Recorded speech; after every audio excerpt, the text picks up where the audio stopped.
Okay so Ahana जी, सबसे पहले तो कॉन्ग्रेचुलेशन। बावरी छोरी मैंने देखा, ट्रेलर देखा, बहुत ही ऑसम ट्रेलर है। सो आप बताइए कि कैसा रहा एक्सपीरियंस, एंड अब ये ओटीटी प्लेटफॉर्म पर आ रही है एंड इरोस नाउ पे, सो ओवरऑल कैसा रहा एक्सपीरियंस बावरी छोरी के लिए? बहुत ही अच्छा रहा अरुण। हम लोगों ने इस फिल्म को लास्ट ईयर शूट किया था लंदन में। और ये खैर मेरे लिए ये खुदा हाफिज और इस फिल्म के बीच में बहुत बैक एंड फोर्थ हुआ था। और खुदा हाफिज जैसे मतलब खुदा हाफिज के बीच में मुझे काफी बार लंदन जाकर ये स्केड्यूल शूट करना पड़ता था, फिर मैं वापस उज्बेकिस्तान जाती थी और खुदा हाफिज शूट करती थी। तो ये एक बहुत ही छोटी इंडिपेंडेंट सी फिल्म है, बहुत प्यारी सी फिल्म है। और मेरे लिए बहुत ही इंटरेस्टिंग रहा क्योंकि वहां पर मैं एक बहुत ही बड़ी कमर्शियल फिल्म शूट कर रही थी और फिर लंदन आकर मैं ये फिल्म शूट करती थी, लेकिन दोनों का एक्सपीरियंस बहुत ही सिमिलर था। इस फिल्म को जिस रीजन से मैंने सिलेक्ट किया था वो क्योंकि कहानी मुझे बहुत पसंद आई थी। ये कहानी है एक बहुत ही आज के जमाने की लड़की की जो लंदन में उसका हस्बैंड चला गया है, शादी करके 4 साल से लौटा नहीं है, वो काफी सालों से इंतजार कर रही है, लेकिन वो लंदन जाती है। वो इतनी बावरी है कि वो लंदन चली जाती है उसको ढूंढने के लिए, ये नहीं कि भाई उसको कन्विंस करके वो बुलाए, बल्कि इस बात के लिए क्योंकि वो उसको मार के उसका अचार बनाकर घर लेकर आए, क्योंकि वो इतनी गुस्सा है। तो मुझे लगता है कि आज की स्टोरी, आज की लड़की बहुत ही आज का टोन है, जहां पर मुझे लगता है कि औरतें फाइनली उस जोन से बाहर निकल आई हैं कि हाय मेरे साथ क्या हो गया, मेरी लाइफ बर्बाद कर दी। I think it's not that, it's more to do with कि बॉस तूने मेरी लाइफ बर्बाद की, तू देख मैं क्या करती हूँ। I think it was really funny. वो जो वन लाइनर उन लोगों ने मुझे दिया था, उसका मुझे वन लाइनर सुन के बहुत मजा आया था। एंड ऑफ कोर्स उसकी जर्नी में वो किन किन लोगों से मिलती है, कौन कौन उसकी जर्नी में आता है, क्या सीखती है वो उनसे, तो वो बहुत ही इंटरेस्टिंग रहा वो पूरा शूट का पूरा माहौल। तो लंदन में शूटिंग का एक्सपीरियंस तो जानना ही चाहेंगे अहाना जी। तो हम ऐसा, उससे पहले ये जानना चाहेंगे कि हम ऐसा माने कि अहाना जी का जो अंदाज होगा इस फिल्म में बावरी छोरी वाला होगा, आप अपना बावरी छोरी का अंदाज दिखाने वाली है अहाना जी? मेरा अंदाज तो बावरी छोरी का ही है, मुझे लगता है लाइफ में बावरी छोरी का अंदाज है। बट बहुत ही मतलब जब जब आई रिमेम्बर जब हम लोग ये शूट कर रहे थे, तो क्योंकि मैंने बहुत ट्रैवल किया है, अकेले बहुत ट्रैवल किया है काफी कंट्रीज, और मेरे बहुत ऐसे एनकाउंटर्स हुए हैं इंडियंस से, बाहर के लोगों से, परदेसियों से। और वो एक्सपीरियंसेस हम लोगों ने काफी लाने की कोशिश की है इस फिल्म में, क्योंकि बहुत ऐसे लोग कभी कभी आपको मिलते हैं जो आपसे आपसे भाती नहीं होते हैं, आपसे बहुत अलग होते हैं, और आप उनसे बहुत कुछ सीख लेते हैं। तो कभी ये इंटरेस्टिंग होता है कि जब हम लोग एक एनवायरनमेंट में रहते हैं तो हम लोग उसी जोन में रहते हैं कि नहीं यही करना यही करना यही करना, till you actually go out and you go like कि फिर आप दुनिया जब देखते हैं फिर आपको समझ में आता है कि यार लोगों के पास इतनी प्रॉब्लम्स हैं, हम कहाँ अपनी छोटी छोटी प्रॉब्लम्स को लेकर बैठे हुए थे। लाइक बहुत बहुत चीजें हैं दुनिया में सीखने के लिए। सो लंदन, क्योंकि खुदा हाफिज के जस्ट बाद ये आपने शूट किया, तो आप बताइए कि लंदन में कैसा रहा शूटिंग का एक्सपीरियंस? बहुत ही अच्छा रहा, बहुत ही छोटा सा क्रू था। हम लोग लिटरली आई थिंक 15 ही लोग थे। तो काफी लोग डबल अप कर रहे थे काफी चीजों को। तो खैर क्योंकि मैं हर फ्रेम में, हर शॉट में थी, हर सीन में थी, तो मेरा काफी हेक्टिक रहा। सुबह से शाम तक मैं बैक टू बैक सीन्स में लगी रहती थी। बट आई थिंक उसको शूट करने का एक बहुत ही इंटरेस्टिंग एक्सपीरियंस रहा।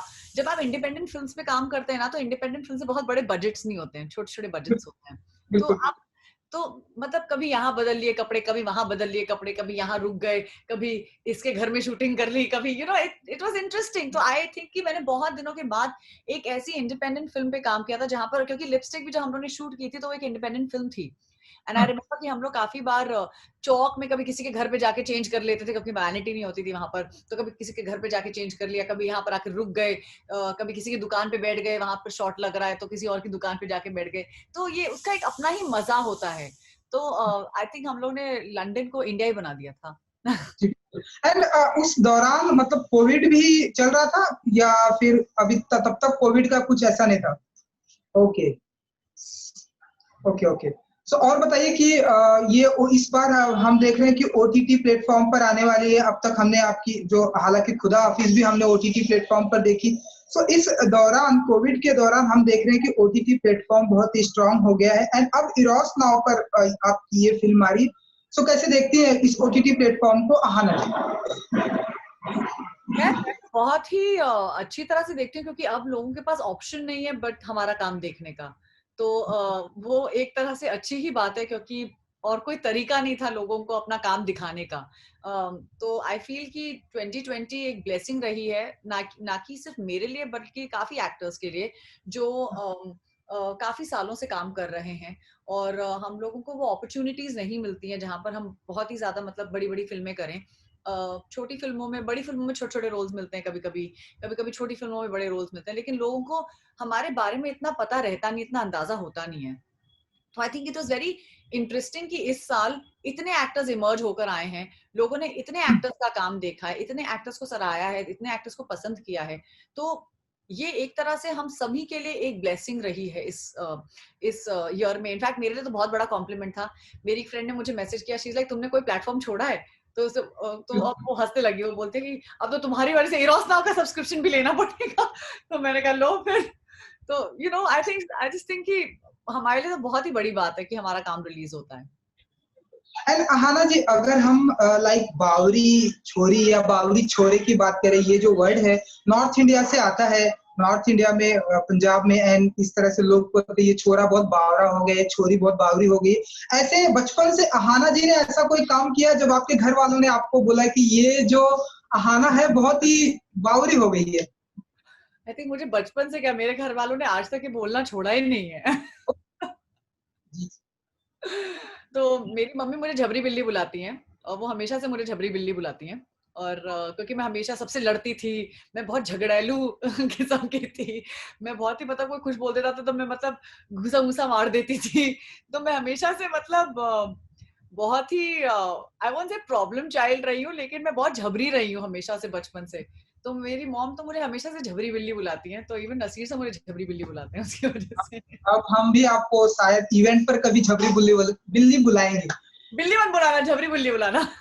Okay okay. एंड अहाना जी, अब हम लॉकडाउन से अब हम अनलॉक की तरफ बढ़ रहे हैं धीरे धीरे। अब हम बाहर निकल रहे हैं, शूटिंग पे भी लोग जा रहे हैं, काम कर रहे हैं। तो ये जो फेज है लॉकडाउन से अनलॉक की तरफ, अहाना जी कैसे देखती है? एंड अब क्या कुछ फील करती है जब बाहर निकलती है, आप शूटिंग पर जाती हैं, तो क्या फीलिंग होती है अहाना जी की? मुझे ऐसा लगता है इंडिया में कोविड है ही नहीं, एटलीस्ट बॉम्बे में तो नहीं है। क्योंकि मुझे भी लोग, ऐसा लगता है। है ना, लोग जिस तरह घूम रहे हैं बाहर, मुझे काफी डर लगता है। इनफैक्ट काफी लोग बिना मास्क के घूमते रहते हैं। But I think like India में we just can not afford it, because हमारे वहाँ इतनी बेरोजगारी बढ़ गई है, इतने लोगों को जॉब्स नहीं है। और मेरे एक ड्राइवर ने बहुत ही इंटरेस्टिंग बात मुझसे कही थी, ऑल्दो मैं उनकी बात से सहमत नहीं हूँ, लेकिन उन्होंने मुझसे बस इतना कहा था कि मैडम पैसे खत्म तो डर खत्म। तो गरीब आदमी जब ये कहता है तो वो बहुत बड़ी बात होती है, क्योंकि गरीब ये लोग डेली वेज वर्कर्स हैं। ये लोग अगर रोज पैसे नहीं कमाएंगे तो अपने परिवारों को क्या खिलाएंगे? तो उस बात को दिमाग में रखते हुए मुझे ऐसा लगता है कि लोगों को बाहर निकलना ही पड़ा, लोगों को काम करना ही पड़ता है, चाहे जैसे करें, मास्क लगाएं और काम करें। तो मास्क पहनना बहुत इंपॉर्टेंट है, वो चीज प्लीज करनी ना छोड़ें। ऑफ कोर्स काम करना आपका हक है और वो आपको करना ही पड़ेगा। वो तो है।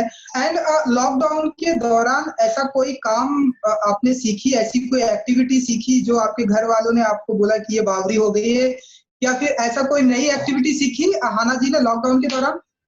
झाड़ू लगाना और पोछा लगाना। झाड़ू आगे से लगती है, पोछा पीछे से लगता है।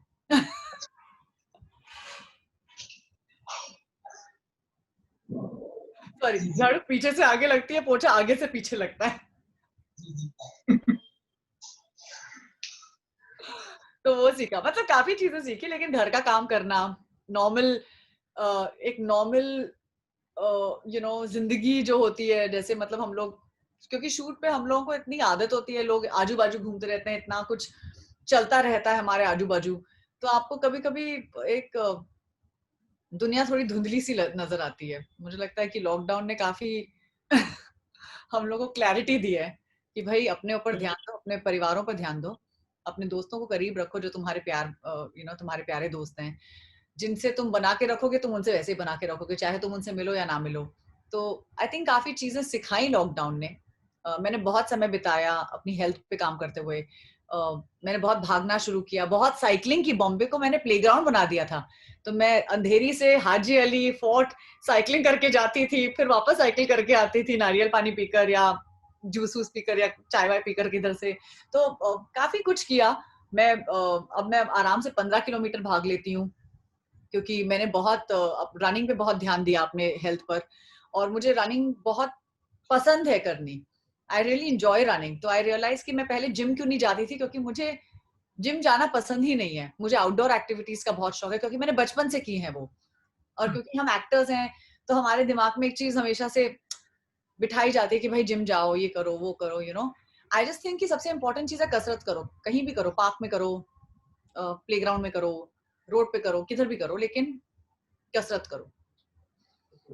एंड 2021 में हम एंटर कर चुके हैं अहाना जी। सो आने अब बावरी छोरी एंड और आने वाले दिनों में अब कौन कौन से प्रोजेक्ट हमें देखने को मिलेंगे 2021 में अहाना जी की तरफ से? तो मैंने एक शो अभी कंप्लीट किया है, उसका नाम है कॉल माय एजेंट। वो शाद अली के साथ मैंने शूट किया है, और उसमें रजत कपूर है, सोनी राजदान है, आयुष मेहरा है, हम चारों लीड में हैं। और ये शो 4 सेलिब्रिटी मैनेजर्स के ऊपर आधारित है। और ये शो बेसिकली, इस शो में हर एपिसोड में एक नया फिल्म स्टार आप लोग को देखने को मिलेगा। तो बहुत ही स्टार स्टडेड शो है। इसमें जो मेकर्स हैं, film directors and film actors अपने नाम से ही आ रहे हैं, जैसे दिया मिर्जा जी हैं, अली फजल हैं, रिचा चड्ढा जी हैं, फराह खान है, तिग्मांशु धूलिया, काफी लोगों ने कैमियोज किए हैं इस शो में, और they are playing themselves. And बहुत ही ज्यादा मजा आया शाद के साथ शूट करके। शाद बहुत ही प्यारे और बहुत ही लविंग डायरेक्टर हैं, और उनके साथ बस काम करके, मतलब वो इतने फनी हैं, वो अपने एक्टर्स को इतने गुड स्पिरिट्स में रखते हैं that actors can go any lengths for him. तो I really enjoyed working with Shaad, and I really hope कि वो सीजन 2 भी जल्द से जल्द शुरू करें। तो I think season 1 I think जून या जुलाई में रिलीज होना चाहिए। ओके। एंड अहाना जी, अब हम देख रहे हैं कि म्यूजिक वीडियो का बहुत ही ट्रेंड आ गया है। अब हम देख रहे हैं कि म्यूजिक वीडियो, एक अगर म्यूजिक वीडियो हिट होता है तो लोगों की पॉपुलैरिटी लाइक फिल्म से ज्यादा बढ़ जा रही है इन दिनों। और हम ऐसे 2021 में ऐसे कोई देखेंगे आपके ऐसे म्यूजिक वीडियो ऐसे? मुझे नहीं पता, उनको करना है तो बैकरोड आ सकते हैं। मैं भागते हुए मिल जाऊंगी उनको। पता Okay, नहीं, नहीं पता इसके बारे में, but I mean I am open to doing everything. अगर कोई म्यूजिक वीडियो लेकर भी आता है तो I will be very happy to do it. I wish कि हम जल्दी देखेंगे। एंड 11th ऑफ जैन को ये बावरी छोरी आ रही है, सो अपने फैंस के लिए कुछ कहना चाहेंगे? बावरी छोरी इज रिलीजिंग इरोस नाउ पर। 11 तारीख को रिलीज हो रही है ये फिल्म। ये बहुत ही sweet slice of life film है। आई एम श्योर कि आप लोग अपनी लाइफ के किसी मोमेंट के साथ इस फिल्म के साथ डेफिनेटली कनेक्ट करेंगे। बहुत आज की कहानी है, बहुत ही यू नो वैसी कहानी है जहां पर आप खुद को खो के ढूंढ पाते हैं। So I think it's a film that you all will love, और बहुत प्यार से बनाई गई है। तो please watch it and let me know what you all think about it. Thank you so much हमसे बात करने के लिए and good luck, wish you all the best. Thanks a lot Arun, ध्यान रखिए।